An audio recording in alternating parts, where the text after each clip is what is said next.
अफगान सरजमी पर बरसे बमों की मार, मासूमों की मौत से मचा हाहाकार। तालिबान की पाकिस्तान को खुली चेतावनी।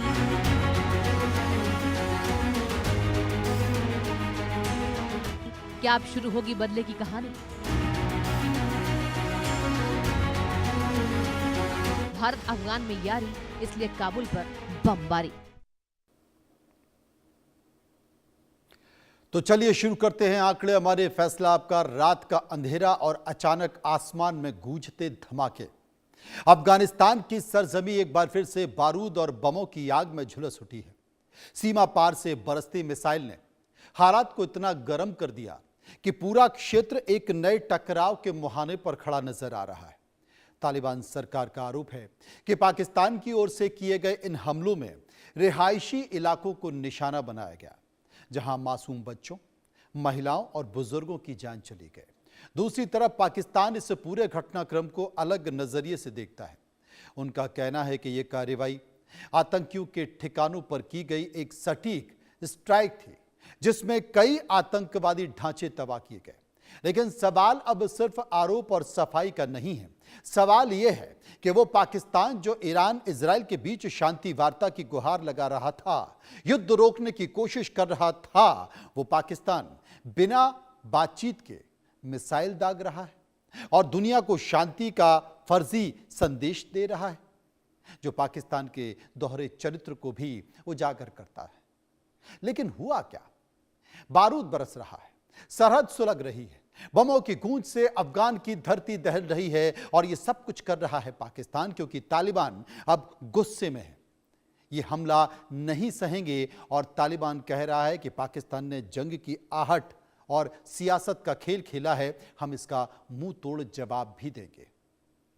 तो पाकिस्तान अपनी हरकतों से बाज नहीं आ रहा है। पाकिस्तान में फिर से अफगानिस्तान पर हमला कर दिया है।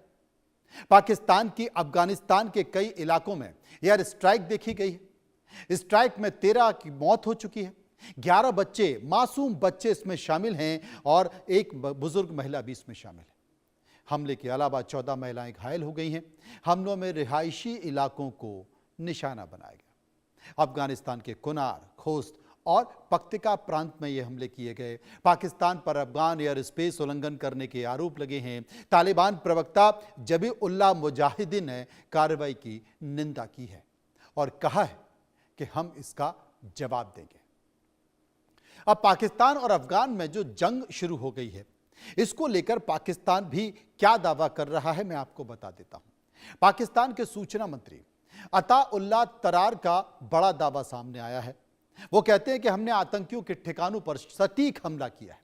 इस ऑपरेशन में 26 भारत समर्थित आतंकवादी मारे गए हैं। हमले में 4 बड़े आतंकी ठिकाने तबाह किए गए हैं। ट्रेनिंग सेंटर और हथियारों के गोदाम निशाना बनाए गए हैं। 2 आतंकी कमांडर के ऑपरेशन सेंटर भी तबाह किए गए। तमाम बातों का जिक्र किया जा रहा है, लेकिन अफगानिस्तान पर पाकिस्तान का जो हमला है, वो पाकिस्तान अब कई सारी वजह बता रहा है। अफगानिस्तान पर हमला हुआ है, एक के बाद एक हमला किया गया और उसकी पाकिस्तान कई वजह बता रहा है। वजह नंबर 1, पाकिस्तान जो कारण बता रहा है, वो बता रहा है कि अफगानिस्तान में टीटीपी आतंकवादियों को शरण मिलती है, इसलिए हम हमला कर रहे हैं। कारण नंबर 2, टीटीपी को पाकिस्तान अपनी सुरक्षा के लिए सबसे बड़ा खतरा मानता है। कारण नंबर 3, अफगान जमीन से पाकिस्तान के खिलाफ बड़े हमले हो रहे हैं। और कारण नंबर 4, दोनों देशों के बीच सीमा पर कई बार झड़पें हो चुकी हैं। कारण नंबर 5, पाकिस्तान चाहता है कि तालिबान टीटीपी के खिलाफ कार्रवाई करे। कारण नंबर 6, टीटीपी के मुद्दे पर पाकिस्तान और तालिबान के रिश्ते खराब हो रहे हैं। कारण नंबर 7, सीमा सुरक्षा को लेकर दोनों देशों के बीच लगातार टकराव हो रहा है और दोनों देश लगातार एक के बाद एक दूसरे पर हमले कर रहे हैं। पाकिस्तान अफगानिस्तान में विवाद क्या है? पाकिस्तान और अफगानिस्तान में जंग की शुरुआत क्यों हो रही है? 22 फरवरी की बात है। पूरी टाइमलाइन को नजर डालिए तो आपको समझ में आ जाएगा कि यह तनाव हो क्यों रहा है। 6 से 22 फरवरी, 6 से 21 फरवरी पाकिस्तान में कई आत्मघाती हमले और बम धमाके होते हैं। ये धमाके इस्लामाबाद में होते हैं। ये धमाके बाजौर और बन्नू के हमले किए जाते हैं। 21 फरवरी को भी पाकिस्तान की अफगानिस्तान में टीटीपी कैंपों पर एयर स्ट्राइक होती है, जिसमें पाकिस्तान के हमले में 80 लोग मारे जाते हैं। 24 फरवरी को तोरखम और तिरहा बॉर्डर पर दोनों देशों की सेनाओं में झड़प होती है। टीटीपी के 40 लड़ाके और 4 पाकिस्तानी सैनिकों की मौत हो जाती है। 26 फरवरी तालिबान का पाकिस्तानी सैन्य ठिकानों पर हमला होता है और 15 पाकिस्तानी सैनिकों की मौत हो जाती है। पाकिस्तान ने 2 सैनिकों की मौत की पुष्टि भी कर दी है। 27 फरवरी दोनों देशों के बीच सबसे बड़ा सैन्य टकराव हुआ और पाकिस्तान के हमले में 297 अफगान लड़ाकों की मौत होती है। तालिबान का जवाब है कि 55 पाकिस्तानी सैनिकों को मारने का भी दावा है। 1 मार्च पाकिस्तान ने काबुल और बगराम एयरबेस को निशाना बनाया। अफगानिस्तान की जवाबी कार्रवाई में 110 पाकिस्तानी सैनिकों की मौत होती है। 17 मार्च पाकिस्तान ने काबुल को एक नशा मुक्ति केंद्र पर एयर स्ट्राइक की, जिसमें करीब 400 लोगों की मौत के दावे की बात की जा रही है और 269 लोगों की तो पुष्टि हो चुकी है। 27 अप्रैल की बात है, पाकिस्तान के कुनार, खोस्त और पख्तिका प्रांत में भी हमले किए गए, जिसमें 11 बच्चों समेत कम से कम 12 नागरिकों की मौत हो जाती है। और 11 मई पाकिस्तान के बन्नू पुलिस कंपाउंड पर आत्मघाती हमला होता है। हमले में 15 पुलिसकर्मियों की मौत हो गई। 10 जून की बात कर रहा हूं, पाकिस्तान ने फिर अफगानिस्तान में एयर स्ट्राइक की और तालिबान के मुताबिक 11 बच्चे सहित 13 लोगों की मौत हो गई। इस हमले में 14 महिलाओं घायल हुई हैं और आपको बता दें कि 4 महीने में दोनों देशों के बीच कई बार बड़ी एयर स्ट्राइक हुई है। कोई पीछे हटने को तैयार नहीं। पाकिस्तान और टीटीपी में आखिर लड़ाई किस बात की, यह भी जान लेते हैं। वजह नंबर 1, 2001 में अमेरिका का साथ देने पर टीटीपी पाकिस्तान से नाराज हो गया। कारण नंबर 2, टीटीपी पाकिस्तान सरकार को गैर इस्लामी मानता है। कारण नंबर 3, टीटीपी का तालिबान से करीबी संबंध है, दोनों एक दूसरे के समर्थक हैं। और सबसे बड़ी बात है, 2021 में अफगान तालिबान के सत्ता में आने पर पाक ने टीटीपी पर कार्रवाई बढ़ा दी। तनाव क्यों है? डुरूंट लाइन 132 साल भी, एक तो 132 साल बाद भी पाकिस्तान और अफगानिस्तान में तनाव है। अब डुरूंट लाइन में विवाद क्या है, इस बात को भी समझ लिए, क्योंकि यह डुरूंट लाइन है, यही विवाद का असली कारण है। पाकिस्तान और अफगानिस्तान के बीच की यह सीमा है डुरूंट लाइन। 1893 में ब्रिटिश भारत और अफगानिस्तान के समझौता हुआ था। इस लाइन ने पश्तून समुदाय के 2 हिस्सों को बांट दिया। करीब 2430 किलोमीटर लंबी सीमा आज पाकिस्तान अफगानिस्तान बॉर्डर है। यह लाइन बलूचिस्तान और खैबर पख्तूनवा से गुजरती है। पाकिस्तान इसे अपनी आधिकारिक सीमा मानता है। अफगानिस्तान आज भी इसे पूरी तरह से स्वीकार नहीं करता है। यही विवाद दोनों देशों के बीच एक बड़ा तनाव बन गया।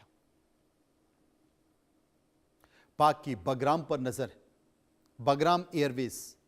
पाकिस्तान की अफगानिस्तान में मौजूद बगराम एयरबेस पर लंबे समय से नजर और पाकिस्तान इस पर कब्जा करना चाहता है। आखिर बगराम एयरबेस जरूरी क्यों है? बगराम एयरबेस अफगानिस्तान का सबसे बड़ा और रणनीतिक एयरबेस है। काबुल से सिर्फ 40 किलोमीटर दूर स्थित रणनीतिक एयरबेस। अमेरिका ने 20 साल तक इसे अफगान युद्ध का मुख्य सैन्य अड्डा बनाया। लड़ाकू विमान, हेलीकॉप्टर और निगरानी अभियानों का यह प्रमुख केंद्र रहा है। बगराम सिर्फ एक एयरबेस नहीं है, बल्कि अफगानिस्तान की रणनीतिक ताकत। पाकिस्तान बगराम एयरबेस पर कब्जा करना चाहता है। तमाम बातें, इन सब के बीच हमने इस मुद्दे पर एक सर्वे कराया। हम लोगों के बीच गए, वहां जाकर सर्वे कराया, कुछ सवाल हमने पूछे हैं, लोगों ने इस पर अपनी राय भी दी है। जो सवाल पूछे हैं उनमें से पहला सवाल आपकी टीवी स्क्रीन पर। पाकिस्तान की एयर स्ट्राइक में 11 बच्चे समेत 13 लोगों की मौत हो गई है, इस पर आपकी राय क्या है? 9% लोगों ने कहा यह बेहद चिंताजनक है। इसके साथ साथ 55% लोग कह रहे थे कि आतंकवाद के खिलाफ कार्रवाई होनी चाहिए।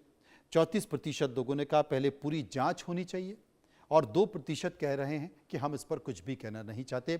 सर्वे का दूसरा सवाल जो हमने लोगों से पूछा, दूसरा सवाल कि क्या पाकिस्तान की पश्चिमी सीमा पर बढ़ता तनाव सुरक्षा के लिए नई चुनौती है? लोगों की राय, 75% लोगों ने कहा हाँ, ये बड़ी चुनौती बन चुका है। 5% लोग कह रहे थे पाकिस्तान इसे संभाल लेगा। 16% लोगों ने कहा कुछ हद तक चुनौती है। 4% इस पर कुछ भी कहना नहीं चाहते। सर्वे का तीसरा सवाल जो हमने लोगों से पूछा कि क्या पाकिस्तान तालिबान तनाव अब बड़े युद्ध में तब्दील हो सकता है? 60% लोगों ने कहा हाँ, दोनों के बीच खतरा बहुत ज्यादा बढ़ गया है। 28% लोग कह रहे थे कूटनीति से मामला सुलझ जाएगा। 9% लोग कह रहे थे सीमित सैन्य टकराव हो सकता है और 3% इस पर कुछ भी कहना नहीं चाहते। सर्वे का एक और सवाल, चौथा सवाल, पाकिस्तान की कार्रवाई पर अंतर्राष्ट्रीय समुदाय को हस्तक्षेप करना चाहिए। लोगों की राय, 31% लोगों ने कहा तुरंत पहल होनी चाहिए। 46% लोगों ने कहा कार्रवाई होनी चाहिए और 23% लोग कह रहे थे कि दोनों देश खुद सुलझाएं इस पूरे मामले को। एक और सवाल, पांचवा सवाल, आखिरी सवाल कि क्या अफगानिस्तान में बढ़ती कार्रवाई पाकिस्तान के लिए उल्टी पड़ सकती है? 64% लोगों ने क्या कहा? 64% लोगों ने कहा हालात और बिगड़ सकते हैं। 16% लोगों ने कहा दबाव बढ़ेगा और फायदा होगा। 6% कह रहे थे कि सीमित असर होगा। 14% कह रहे थे कि हम इस पर कुछ भी कहना नहीं चाहते। विस्तार से चर्चा करें, कुछ एक्सपर्ट मेरे साथ मौजूद हैं। मेजर जनरल रिटायर्ड अनुज माथुर डिफेंस एक्सपर्ट मेरे साथ मौजूद है। निपुण आलम बयान विदेशी मामलों के जानकार मेरे साथ मौजूद हैं। हैदर हयात खान मेरे साथ पाकिस्तान से जुड़ रहे हैं और उनसे भी हम चर्चा करने की कोशिश करेंगे। और पीडीपीए के नेता निसार अहमद भी मेरे साथ मौजूद हैं। सबसे पहले मैं अनुज साहब के पास चलूंगा, उनसे पूछने की कोशिश करूंगा। अनुज साहब, बहुत लंबी लड़ाई, मुझे लगता है कि 2 साल से ज्यादा हो गए। रूस और यूक्रेन की अब तक खत्म नहीं हुई। मिडिल ईस्ट का तनाव हम लगातार देख रहे हैं। मिडिल ईस्ट जल रहा है, लेकिन क्या अब यह मान लिया जाए कि भारत के पड़ोस में भी आग धधकने वाली है, बड़ी होने वाली है? अनम्यूट कर लीजिए एक बार।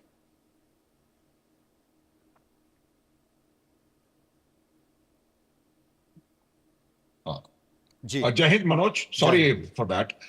देखिए, एक बात बिल्कुल साफ है कि क्षेत्रीय स्थिरता पर इसका डायरेक्ट प्रभाव पड़ेगा, इसमें कोई संदेह नहीं होना चाहिए। अब ये जो हमला हुआ है, इस हमले की टाइमिंग जो है वो बहुत खास मायने रखती है और वो टाइमिंग बिल्कुल क्लियर है कि जिस प्रकार के हालात आज रावलाकोट में और पीओजेके में देखने को मिल रहे हैं और जिस प्रकार से उस बात को इतना तक कहा जा रहा है कि ये 13 अप्रैल 1919 के जनरल डायर वाले हादसे का इक्विवेलेंट है, तो उससे इमीडिएटली अगर आपको अटेंशन को डाइवर्ट करने का एक जरिया है, तो वो जरिया बड़ी आसानी से वही है कि आप काफी समय से अफगानिस्तान के साथ युद्ध जैसी हालात में हैं। उनके मंत्री लोग अक्सर कहा करते हैं कि हम लोग एक खुली जंग लड़ रहे हैं अफगानिस्तान के साथ, तो उनको ये बड़ा आसान लगता है कि वहां पर इस प्रकार से हमला करते, प्रिटेक्स्ट कोई भी हो।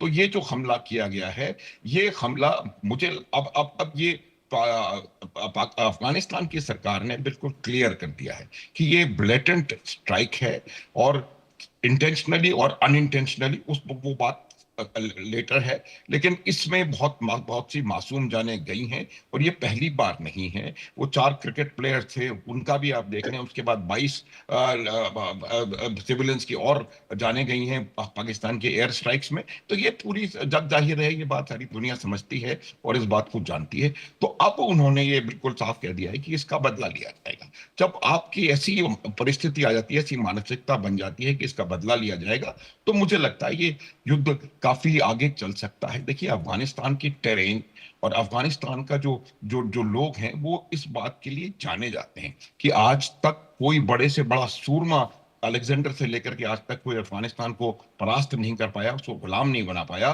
तो मुझे लगता है कि वो बात उनको पता है और वो बात शायद हमारे पड़ोसियों को भी पता है। और ये अगर ये युद्ध आगे बढ़ा तो ये काफी लंबा चलेगा, इसमें कोई संदेह नहीं होना चाहिए। जहां तक सवाल यूक्रेन का है, वो 4, 5 साल से वो युद्ध चल रहा है, वो अलग परिस्थिति है। लेकिन ये युद्ध भी अगर फुल फ्लेजेड युद्ध में कन्वर्ट होता है, तो ये एक बहुत जबरदस्त मेरे हिसाब से एक जियो पोलिटिकल डिजास्टर कहूंगा मैं इस क्षेत्र के लिए हो जाएगा, और क्षेत्रीय स्थिरता का बहुत ज्यादा इससे नुकसान होने की संभावना है। ऑलरेडी ईरान में इतना कंफ्यूजन है, और ये जो क्षेत्र है हमारा वो उससे निश्चित रूप से प्रभावित है, और उसके बाद अगर ये भी एक्टिव हो गया तो बहुत ज्यादा परेशानी होने की संभावना है। मुझे लगता है कि ये गलती, इसको मैं गलती कहूंगा कि ना तो ये समय से ही था, क्योंकि पूरी दुनिया में एक एक एक इमेज प्रोजेक्ट की जा रही है कि हमने ट्रंप को कहा कि आप सीज फायर कर दो, तो ट्रंप ने जी हुजूर बोल के सीज फायर कर दिया तुरंत। तो ये इस तरह की बात जो चल रही है कि हम शांति के दूत हैं, और वो शांति के दूत बलूचिस्तान में क्या कर रहे हैं, खैबर पख्तूनख्वा में क्या कर रहे हैं,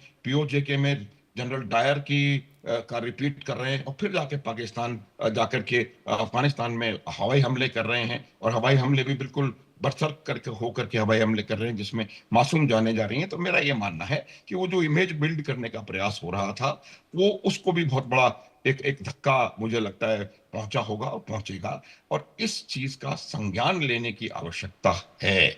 अगर ये लगता है कि ये उधर टेररिस्ट कैंप चल रहे हैं, ये चल रहे हैं, वो चल रहे हैं, तो आपको उसके लिए पिछले कई सालों से बातचीत चल रही है, आज ही क्यों? ये भी प्रश्न आपको इसका भी प्रश्न का भी उत्तर मुझे लगता है मनोज ढूंढने की आवश्यकता है। और अगर ये युद्ध और आगे बढ़ा तो फिर ये एक बहुत भीषण रूप ले लेगा, इसमें कोई संदेह नहीं होना चाहिए। एंड अफगानिस्तान कोई केक वॉक नहीं है, जी। वहां पर आपको इतनी आसानी से आप समझ रहे हैं कि ये वही अफगानिस्तान है। मनोज, अगर आप याद करें, जब अमेरिकी सेना अफगानिस्तान को छोड़ करके गई थी तो सबसे ज्यादा अपबीट जो देश था वो पाकिस्तान था, और उस समय के पाकिस्तान के हुक्मरानों ने यहां तक कहा था कि आपका तो बॉर्डर नहीं है, and who are you, and ये वो, और वो एक इस प्रकार की इमेज वहां बिल्ड करने की कोशिश की जा रही थी कि एक हमारा एक स्ट्रेटेजिक डेप्थ हो गया, ये हमारा एडिशनल सूबा बन गया ऑफ सॉर्ट्स। तो आज वही अफगानिस्तान क्यों आपका इतना बड़ा शत्रु बना हुआ है, क्यों आप उनके साथ लड़ाई लड़ रहे हैं, इसको भी सोचने की आवश्यकता है। डूरन लाइन यस एक बात है, और वो भी जानते हैं, लेकिन समस्या की जड़ वहीं के वहीं आती है कि आतंकवादी संगठनों को बनाया, पनपाया, पाला पोसा, ट्रेन किया, उनके ब्रेन वॉशिंग, उनको रेडिकलाइज किया, अब वही आज आपके पास आकर के आपको तकलीफ दे रहे हैं। ये बात हम लोग नहीं कह रहे हैं, बहुत पहले से पूरी दुनिया कहती चली आ रही है। हिलेरी क्लिंटन ने 2011 में कहा था कि अगर आप अपने बाड़े में सांप पालेंगे तो उसकी कोई गारंटी नहीं है कि वो आपको खुद को नहीं डसेगा। तो मेरा ये मानना है कि जिस प्रकार से आतंक जो जैसा बोएगा वो वैसा काटेगा। काटेगा। बिल्कुल।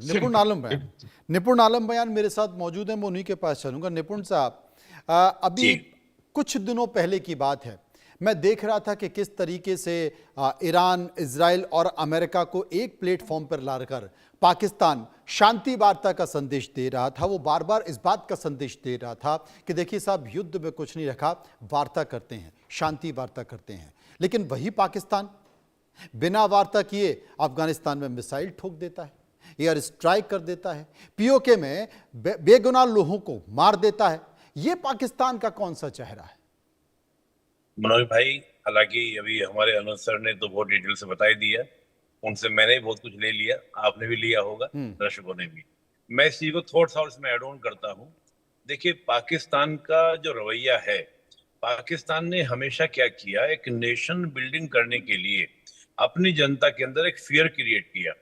पहले फियर क्या था कि जब भी कुछ पाकिस्तान के अंदर इंटरनल डिस्टर्बेंस हो तो वो भारत के खिलाफ कोई ना कोई हंगामा खड़ा कर देता था।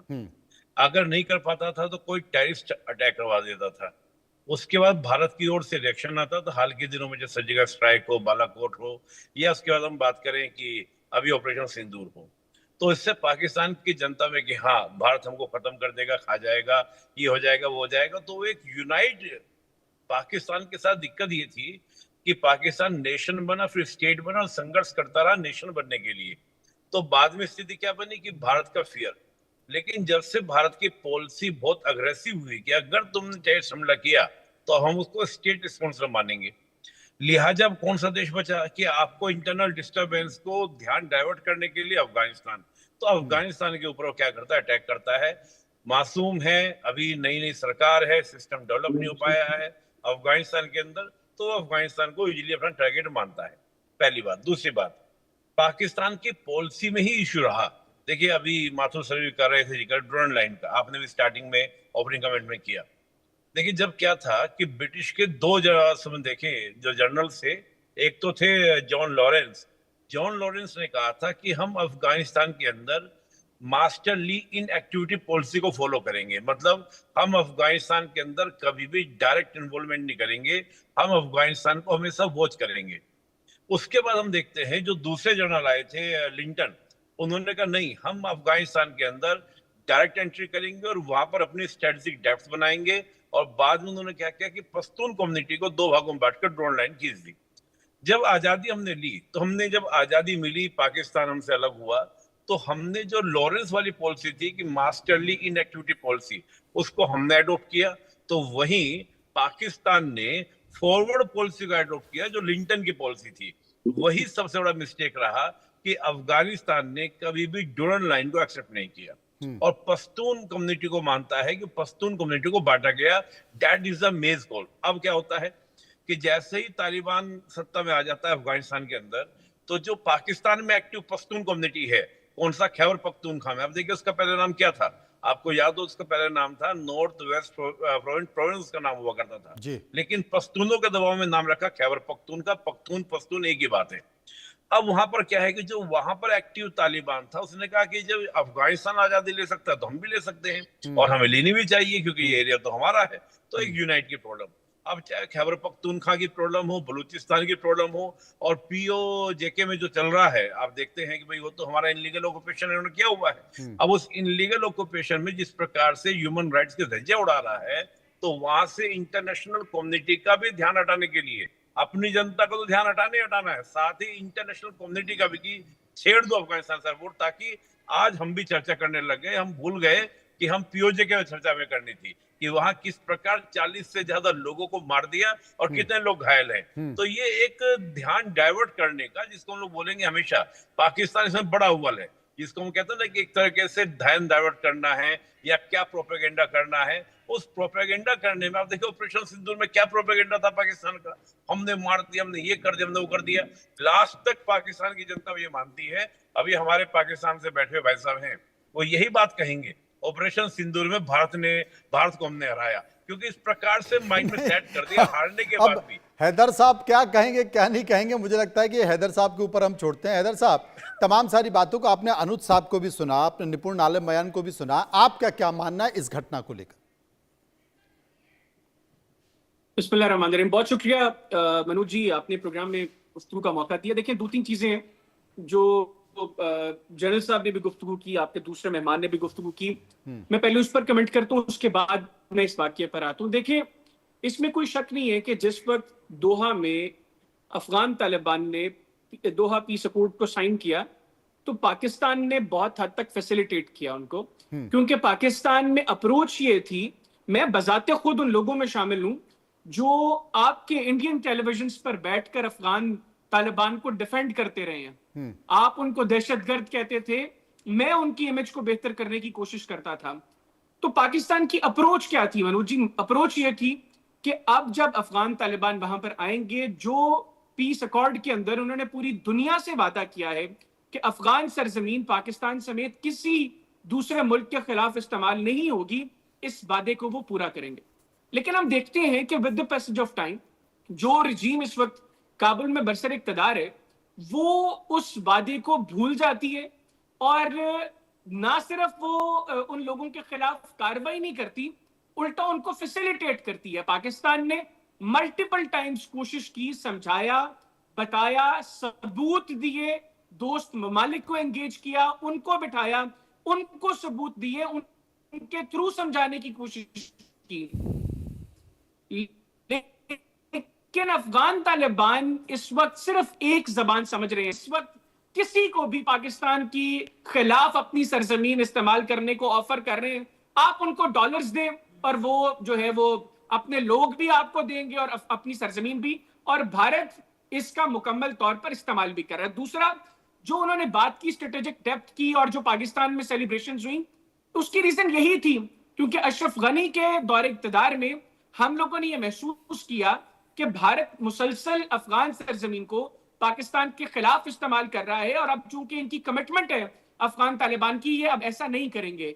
लेकिन हम देखते हैं कि गुज़िश्ता चंद माह में जो अफगान तालिबान है वो मुसलसल इस वक्त एक तो भारत की गोद में जाकर बैठ गए, और भारतीय इमा पर उन्होंने अफगान सरजमीन को भी पाकिस्तान के खिलाफ इस्तेमाल करना शुरू किया।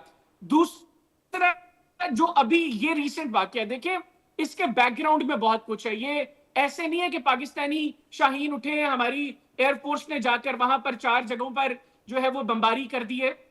इसके बैकग्राउंड में बहुत कुछ है। यहां पर हमारे सिविलियंस को टारगेट किया गया है, हमारी सिक्योरिटी फोर्सेस के लोगों को टारगेट किया गया है, हमारे सिविलियंस शहीद हुए हैं, हमारे सिक्योरिटी फोर्सेस के लोग शहीद हुए हैं, और हमने क्लियरली मैसेज दिया है हम चाहते हैं कि हमारे अफगानिस्तान के साथ अच्छे ताल्लुकात हों, लेकिन ये यकतरफा चीज नहीं हो सकती। हमें यही अप्रोच अफगानिस्तान में भी चाहिए। अगर आपके लोग आपकी सरजमीन का इस्तेमाल करते हुए हमारे लोगों को शहीद करेंगे तो अपने लोगों के खून की बेस के ऊपर, उस बुनियाद पे हमें नहीं चाहिए अफगानिस्तान के साथ अच्छे ताल्लुकात।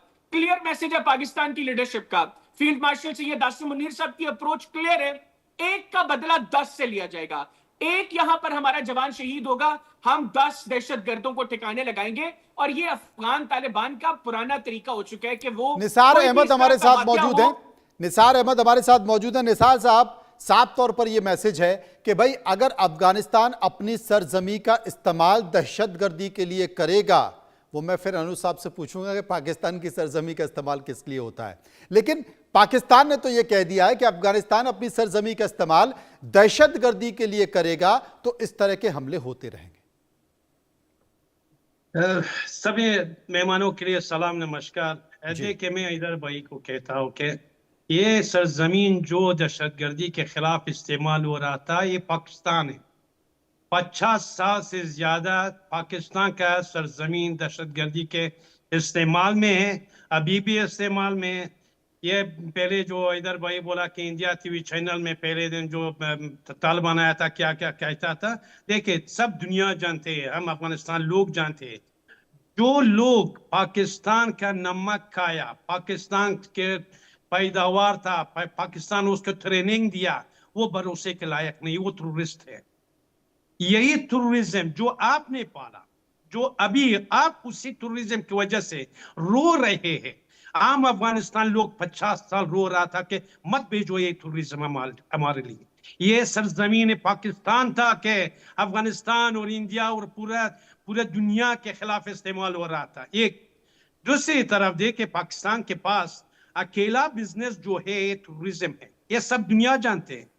टूरिज्म अभी पाकिस्तान के पास एक बिजनेस है, बिजनेस था टूरिज्म की वजह से सब दुनिया को नामिन किया। अभी अगर सोचे कि ये पाकिस्तान जो अटैक कर रहा है अफगानिस्तान के ऊपर, ये तालिबान के साथ लड़ाई है, लड़ाई तालिबान के साथ नहीं कर रही है। ये लोग का दुश्मनी अफगानिस्तान लोग के साथ है। जितना ये हवाई अटैक किया है, अफगानिस्तान अवाम को शहीद किया है, आम लोगों को शहीद किया है। आतंकवाद पाकिस्तान में, अगर आप आतंकवादी के पीछे हैं, जाए आतंकवादी बाजावर में, कोहात में, डेरा इस्माइल खान में, पाकिस्तान के अंदर उस खास आतंकवादी के बड़े आधा आर्मी चीफ और आर्मी हेडक्वार्टर रावलपिंडी में आसिम मुनीर है। आसिम मुनीर और शहबाज शरीफ आपके आईएसआई आतंकवादी के बाप है, आतंकवादी के असली आधा पाकिस्तान के अंदर है। क्यों? क्योंकि आपके पास है। जबान को थोड़ा लगाम दीजिए, ये मुनासिब नहीं है निसार साहब, ये मुनासिब नहीं है, ये मुनासिब नहीं है। मैंने आपकी सारी बातें सुनी, लेकिन अगर आप मेरे मुल्क की लीडरशिप को इस पे अटैक करेंगे, Nisar ji, I am sorry, I will not tolerate this. मैं टॉलरेट नहीं करूंगा कि आप मेरे फील्ड मार्शल को या मेरे प्राइम मिनिस्टर को कोई बात हैदर हयात खान साहब, हैदर साहब, अभी जब आप इस बात का जिक्र कर रहे थे, आप अफगानिस्तान के लोगों को आतंकवादी बता रहे थे, तब निसार अहमद सुन रहे थे, उन्होंने डिस्टर्ब नहीं किया। तो अब अगर निसार अहमद अपनी कुछ बात कर रहे हैं तो दर सुन लेते हैं। आसिम मुनीर नहीं है, निसार साहब आपका बाप आसिम मुनीर नहीं है। आप अपना आईडी कार्ड चेक करें, क्या आपके बाप का नाम आसिम मुनीर है? मत करो ना भाई, कार्ड चेक करिए, आपके बाप का नाम आसिम मुनीर है। आपकी गुफ्तगू बता रही है कि आप जो है वो सिर्फ नफरत की बुनियाद पर बात कर रहे हैं। हमारी दुश्मनी अफगान अवाम के साथ है। आज भी 1 मिलियन से हैदर ज्यादा हयात अफगानिस को हम मुक्त कर हैदर रहे हैं। हयात खान, हमारी नफरत की बात इकॉनमी तो आप ना बेहतर करें। नहीं है निसार भाई, नफरत की बात तो ना करें। नफरत की बात तो ना करें।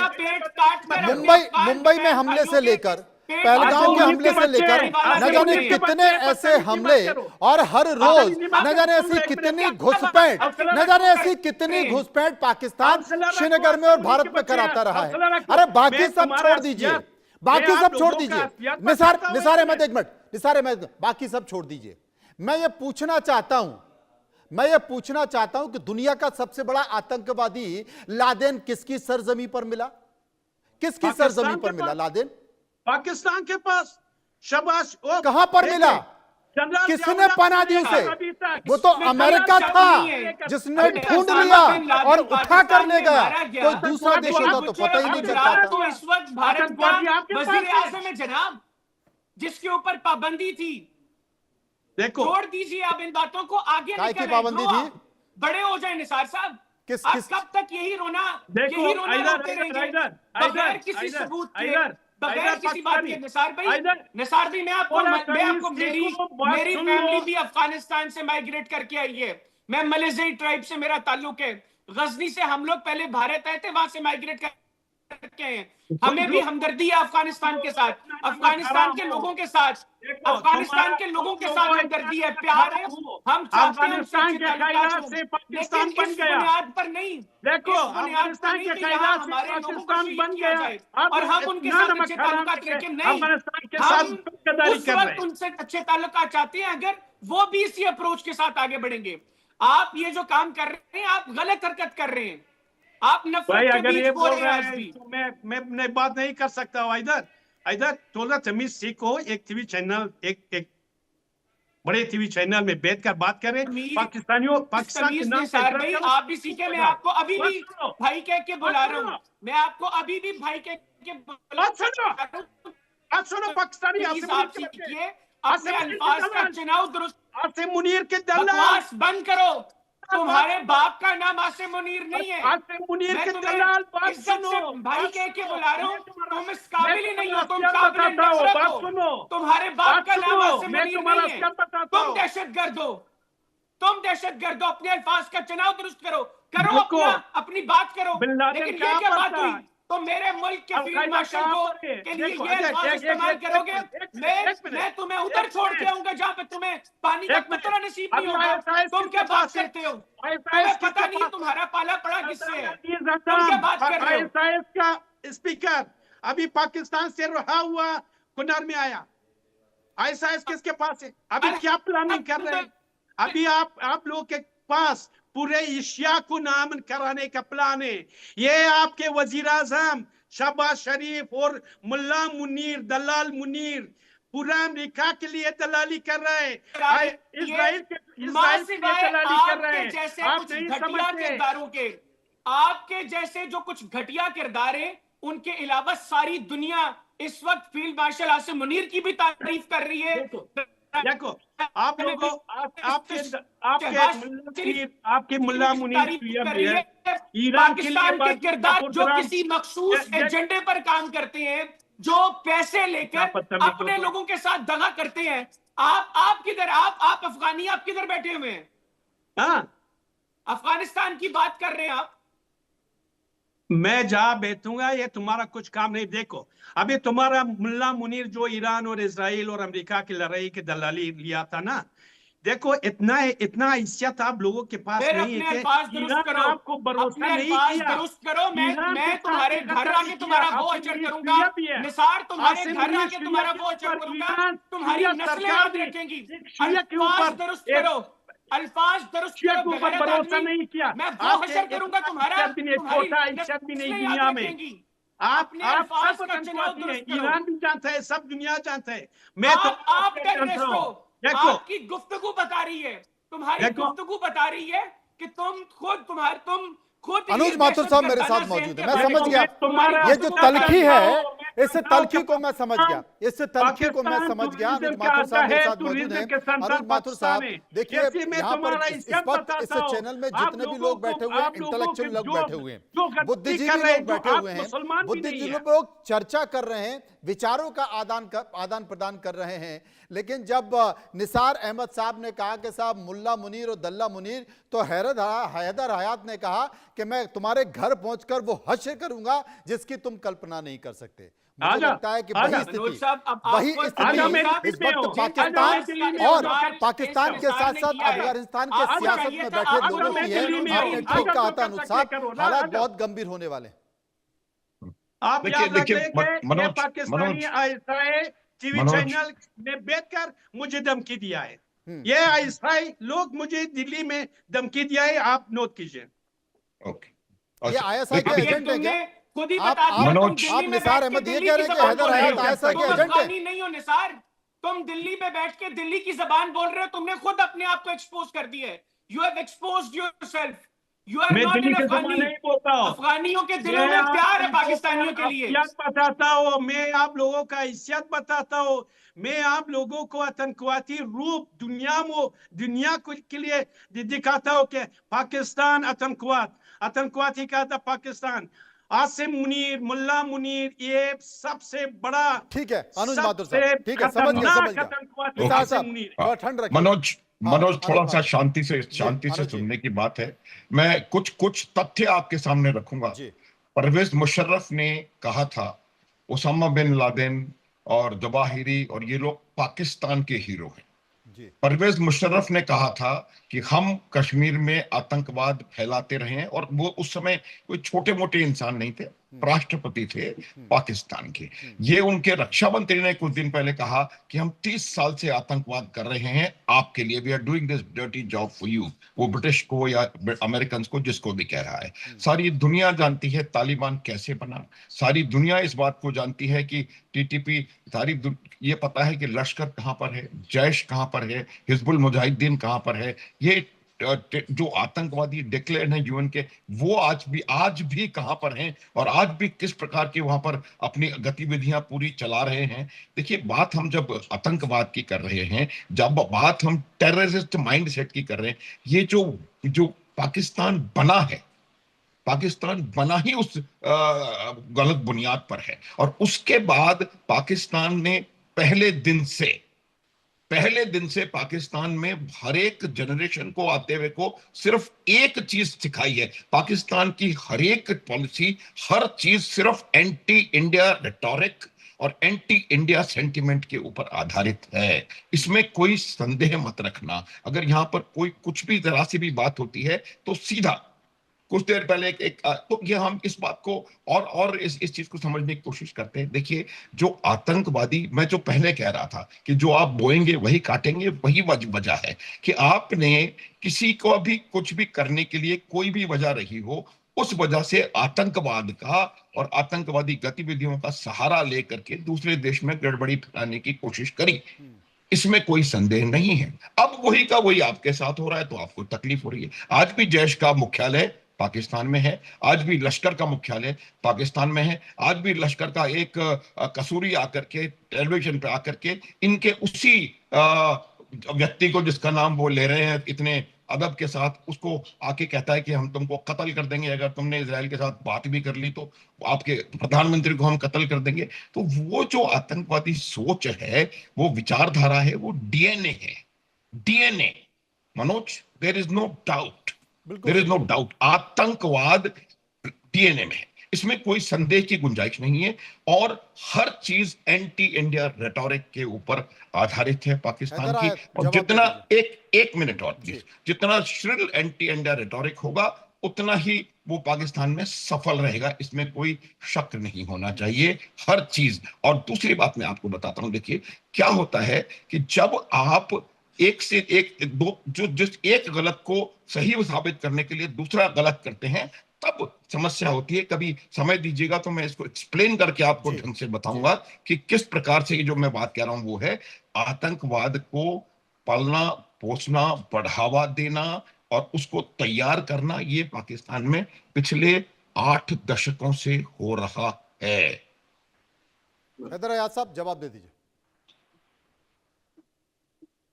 देखिए मनोज जी, दो तीन चीजें हैं। पहली बात तो ये कि जनरल साहब ने जो भी अपना पॉइंट ऑफ व्यू रखा, मैंने उनकी गुफ्तगू को बड़ी तमीज और तहजीब से इसलिए सुना। जी। उनकी अप्रोच मेरे खिलाफ थी, गुफ्तगू वो पाकिस्तान के हक में नहीं कर रहे थे, लेकिन ठीक है, उनके अल्फाज का चुनाव दुरुस्त था।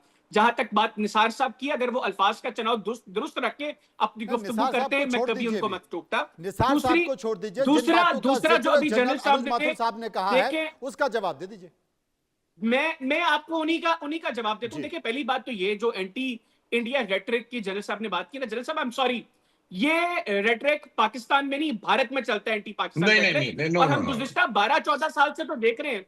जनरल साहब प्लीज, जनरल साहब मैंने आपकी गुफ्तगू सुनी है, प्लीज ये 2014 की बात कर रहे हैं। ये भारत में चलता है कि हर चीज को पाकिस्तान के साथ लिंक कर दिया जाए। फॉल्स फ्लैग ऑपरेशन आपकी गवर्नमेंट करती है, आपकी फौज के साथ मिलकर। इल्जाम लगाया जाता है पाकिस्तान पर। दिल्ली में लाल किले के सामने चंद हफ्ते कबल ब्लास्ट होता है, कांग्रेस कहती है आप सबूत दें, आप पाकिस्तान पर इल्जाम लगा रहे हैं। आज तक एक सिंगल एविडेंस आपकी गवर्नमेंट, आपकी सिक्योरिटी एजेंसीज प्रोवाइड नहीं कर सकी। छोड़ दें दिल्ली को, पहलगाम को 1 साल से ज्यादा अरसा हो चुका है, एक सिंगल एविडेंस आप पूरी दुनिया के सामने पाकिस्तान के खिलाफ नहीं रख सके, मां सिवाय वही पुराना जो घिसा पीटा मंजर है कि जी हम लोगों ने 4 बंदे पकड़े हैं, पाकिस्तान की वोटर आईडी मिली है, पाकिस्तान का बिस्किट मिला उनकी जेब से, पाकिस्तान की टॉफी मिली है।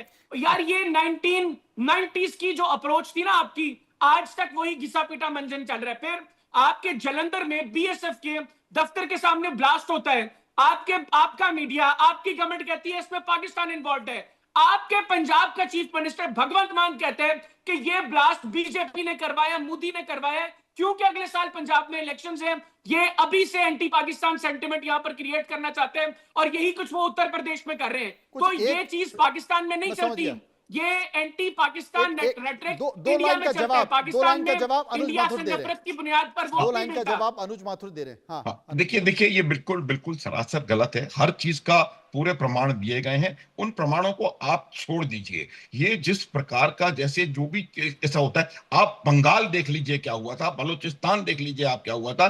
जहां तक सवाल आज भी आप देखें जो रावला कोर्ट में हो रहा है, उसका सीधा जवाब ये और दोष भारत पे जड़ रहे हैं। अभी भी वो कह रहे हैं कि अफगानिस्तान जो है वो भारत की गोद में जाके बैठ गया है।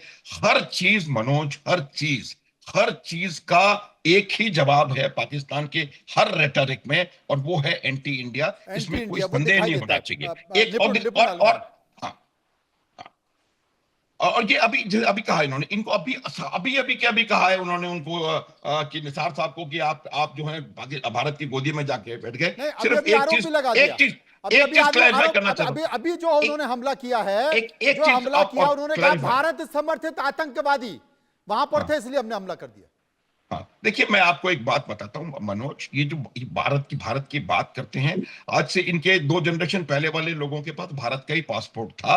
ये जो डूरेंट लाइन है वो भारत और अफगानिस्तान के बीच में सीमा रेखा थी। और ये जो बातचीत भारत और अफगानिस्तान के रिश्तों की बात करते हैं, भारत और अफगानिस्तान के रिश्ते सदियों पुराने हैं, सदियों पुराने हैं। ये लोग अभी कुछ दिन पहले इनका जन्म हुआ है, और ये इस प्रकार की बातें वो करने की कोशिश कर रहे हैं कि हम ये और हम वो।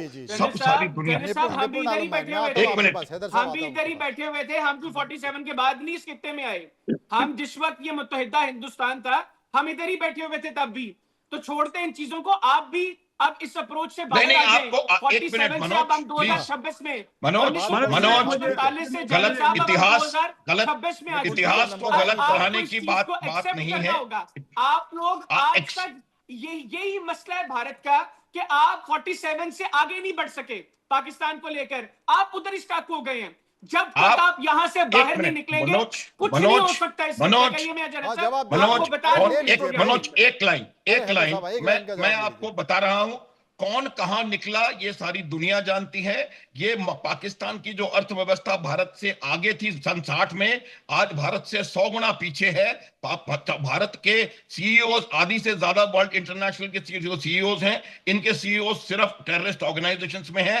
भारत चंद्रमा के साउथ पोल पर पहुंचा हुआ है। भारत सारा काम अपने आप कर रहा है। पूरी दुनिया, एक minute please, please please please, आप कहाँ हैं, हम कहाँ हैं, ज्यादा इसको- कर्जा नहीं, मैं आ रहा हूँ, निसार साहब आ रहा हूँ, लेकिन आलम मैं यहाँ बीच में फंस गया। सोचना भी छोड़ दीजिए आप। सोचना भी छोड़ दीजिए। निसार के पास। 82% इंडियंस डेली 2 वक्त का खाना नहीं खाते। आपने चौथी बड़ी निपुण जी, अर्थव्यवस्था जल्दी, को करना समय क्या खत्म हो रहा है। जहां पर मां से भाई 4-5 घरानों अरे के निपुण जी, किसी के आज हैदर हयात साहब पास पूरा 2 वक्त पेट्रोल का डला के खाना रहे हैं। खाने को नहीं है। हाँ। आप कौन सी फोर्थ नहीं, बड़ी इकोनॉमी देखिए की क्या बात है कर ना, रहे हैं? पेट्रोल बहुत महंगा है भैया, वहां नहीं डला सकते। देखिए मनोज भाई मुझे मनोज मौका भाई, दे, मैं आ रहा हूँ, मैं निसार साहब आ कुछ रहा हूँ आपके बताता पास। हूँ। मनोज एक भाई मिनट। मैं ये कहूंगा, देखिए हैदर भाई का बुरा मत मानिए, ये सेमी मिलिट्री रूल में रहते हैं। हाँ, सेना की मुनीर की गन इनके ऊपर रहती है पीछे से, नहीं बोलेंगे तो दिक्कत हो जाएगी इनको। और मैं कहूंगा, देखिए आज डिबेट में पता चल गया कि वाकई में अग्रेसिव या आक्रामक देश कौन है। हमारे नसीर भाई को देखिए कितनी शांति से बातों को रख रहे हैं, उनका चेहरा मोहरा देखिए, और ये जो पाकिस्तान से बैठे हैं इनका रवैया देखिए, भाषा देखिए, सब पकड़ में आ वो तो जाएगा। कह रहे घर में उसको ये बात मारूंगा। कर रहे थे। मैं बस एक बात, दो लाइन बोलूंगा बस। तालिबान 96 2001 में इनका लाडला था, आज जब तालिबान ने इनको मानना शुरू कर दिया तो इनका दुश्मन हो गया। और दूसरी बात, सबूतों की बात कर रहे थे, पाकिस्तान FATF में बिना सबूतों के चला गया। हाँ। पाकिस्तान के बहुत सारे टेररिस्ट जो है वो UN के यहाँ पर लिस्टेड हैं, पाकिस्तान के बहुत सारे ऑर्गेनाइजेशन UN के यहाँ लिस्टेड हैं। उसके बाद भी कहते सबूत, हमने तो सबूत दिया तभी तो गया वहां पर पाकिस्तान, तभी तो स्थिति पाकिस्तान की हुई है।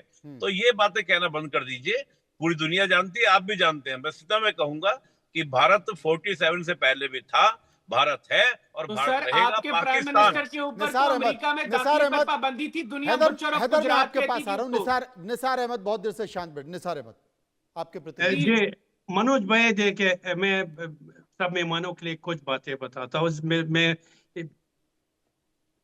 अगर अफगानिस्तान के एक पार्टी का लीडर भी हो, मैं बहुत सालों अफगानिस्तान सिक्योरिटी एजेंसी में काम किया है। देखिए इधर भाई बोला है कि तालिबान इंडिया के गोद में है। मैं इधर से पूछता हूँ कि अभी तालिबान का परिवार कहाँ पर है?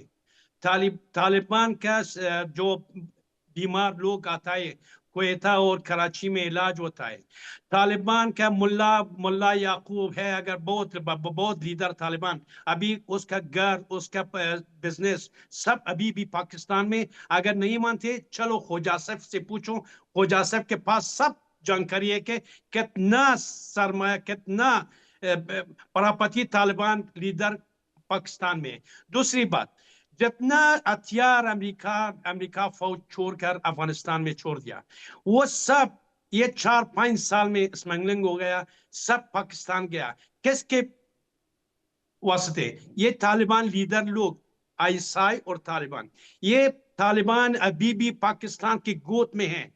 ये छोटा बात नहीं, ये जो लड़ाई करे इसके पीछे बहुत बड़ा और प्रोजेक्ट है। जो आसिम मुनीर और शहबाज शरीफ अमेरिका गया ट्रंप के साथ, ट्रंप से पैसा लिया, ये आसिम मुनीर और आपका ISI चीफ जो इजराइल के पास गया, ये प्रोजेक्ट लिया है, ये पूरा एशिया को नाम कराने का प्लानिंग है। ये छोटा बात नहीं कि आया आप अफगानिस्तान में हवाई अटैक किया किसके ऊपर? कोई TTP को नहीं मारा। TTP सब मैं समझ गया चूंकि वक्त का अभाव है, फिर कभी आएंगे और मुझे लगता है कि निसार और हैदर साहब से दोबारा इस मसले पर चर्चा करेंगे। अभी बहुत समय खत्म हो चुका है। निसार साहब, फिर कभी इस पर चर्चा होगी। बहुत बहुत शुक्रिया करूंगा सभी का जो मेरे साथ इस चर्चा में मौजूद रहे। लेकिन भाव तो दिखा ही दे रहे हैं कि पाकिस्तान और अफगानिस्तान के बीच जो तल्खियां हैं वो तल्खियां अपने चरम पर हैं और आने वाले समय में कुछ भी हो सकता है। फिलहाल इतना ही। नमस्कार।